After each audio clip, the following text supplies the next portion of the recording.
Love connecting you with the players on stage for all the great talent that we have here in the Springfield area. We've got such a vibrant live local theater community and different groups coming together. Of course, we've talked with members of the Muni about all the things they've got going on. But you've also got the Spencer Theater Company that's putting on some productions, including coming up this weekend and next weekend, a production of Driving Miss Daisy. And joining us right now in studio is the director of that, Chuck McCue, and also one of the performers, Tim Crawford. Gentlemen, thanks for taking time with us this morning. How you guys doing? Thanks, Greg. Doing good. Good to hear. All right. So Driving Miss Daisy, the movie came out when I was probably 7 or 8. I don't know if that's, dating you guys or me, but I remember... Well, it does make me feel old because I was an adult when it came out. Yeah, right. And I remember thinking, even as a kid, I'm like, well, what is this? Is some guy driving some woman around? I mean, what is this all about? And honestly, I don't think I've ever watched the movie, which I think makes it ripe for me to actually go see the production on stage because that's how it started. Absolutely. It is, yes. I didn't know that. Who wants to fill me in on the background of Driving Miss Daisy? Well, the play is written by Alfred Ury, and it was written and performed on stage prior to it becoming a movie. Morgan Freeman actually played the role originally as well. Even on stage? Even on stage. Oh, wow. Yeah. And the play also won a Pulitzer Prize in 1987. Wow. So it's got some good bona fides. Sure, absolutely. If you can win a Pulitzer Prize as a play, that's pretty incredible. So how does it translate from the original play production to the movie, and then now in your guys' hands? Well, the script is basically the same storyline, a lot of the same lines that people will be familiar with if they know the 1989 Academy Award-winning film. But we don't have all the big shiny cars or the big post-war houses. It's stripped down to just kind of a minimalistic stage so you can actually get into the dialogue because it really, again, I was a young man when I saw the movie and I remembered, oh yeah, that was a good movie. I remember big shiny cars and big houses and stuff. And then when I actually read the script, it's like, this is some deep stuff. It deals a lot with bigotry and biases and, not just the obvious black versus white or Jewish versus Christian. It breaks it down into, there's subgroups in every subgroup and everybody has their own opinions and their own prejudices against others. And it's a beautiful show about how people get to know each other and those things kind of fade away. And they get to know each other in interesting circumstances, just as a chauffeur driving somebody around. Exactly.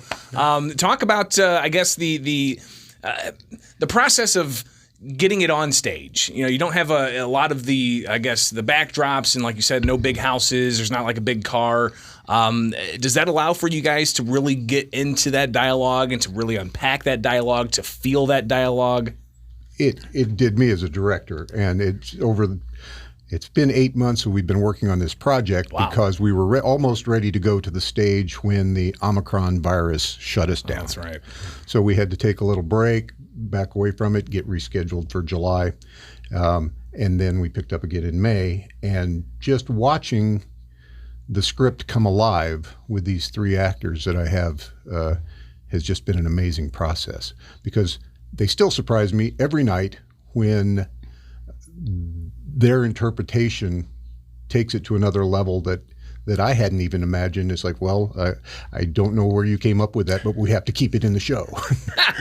And, of course, that's Chuck McCue. He is the director of Spencer Theater Company's production of Driving Miss Daisy, and that's going to be Friday, Saturday, Sunday this weekend, and also next weekend.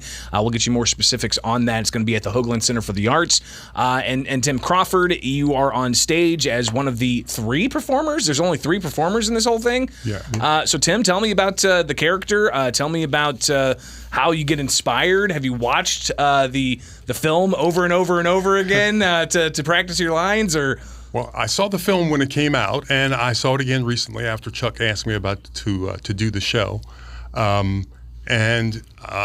that's so I've seen it twice. It's a good film. One of the things I think is interesting about the film versus the play is the film has a large array of characters in it, including a pretty large role for Booley, who is Miss Daisy's son, his wife is in the movie. She's not in the. She's mentioned quite a bit, but she's not in the play. There's just the three characters, and the interaction between the three of us, I think, is very.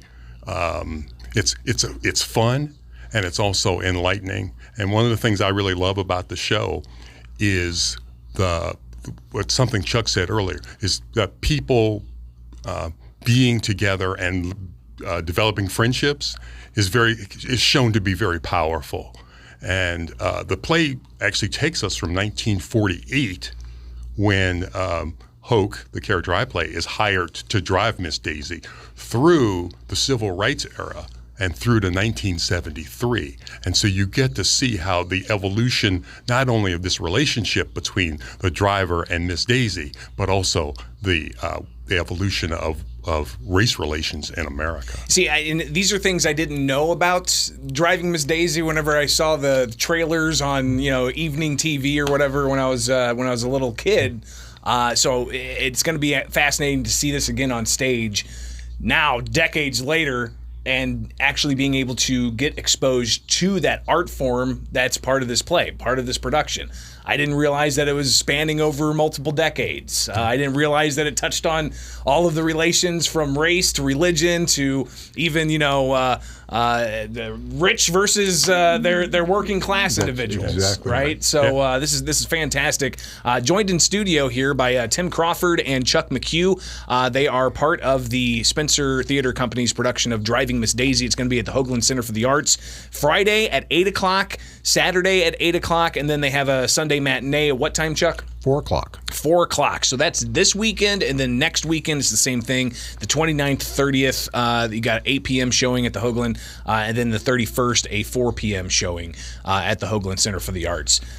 So Tim, any kind of ad libs that you've found in this? Any kind of how does that work out? Or are you just in the moment ever like, hey, I'm just going to throw this in there? Well, we're trying to honor the writer's work as much as possible. Where ad libs come in is sometimes, like for example, last night I started a line and I realized that was not the start of the line, and I wanted to be sure not to throw off my my fellow actors by not giving the right cue at the end of the line. So I may have repeated during that rehearsal. I don't think that's going to happen tomorrow night when we open, but.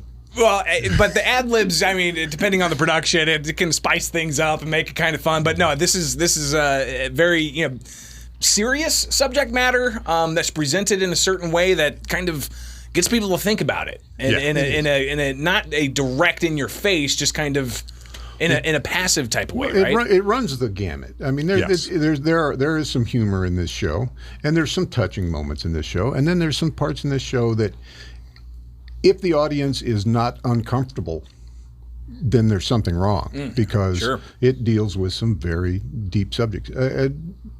We don't dwell on them, but it's a part of life, and it's an integral part of the story. So it's not all laughter and it's not all scary stuff. It's a nice blend throughout the course of the show. Well, and definitely you want to get there and get your tickets. The Hoagland Center for the Arts. It's the Spencer Theater Company's production of Driving Miss Daisy.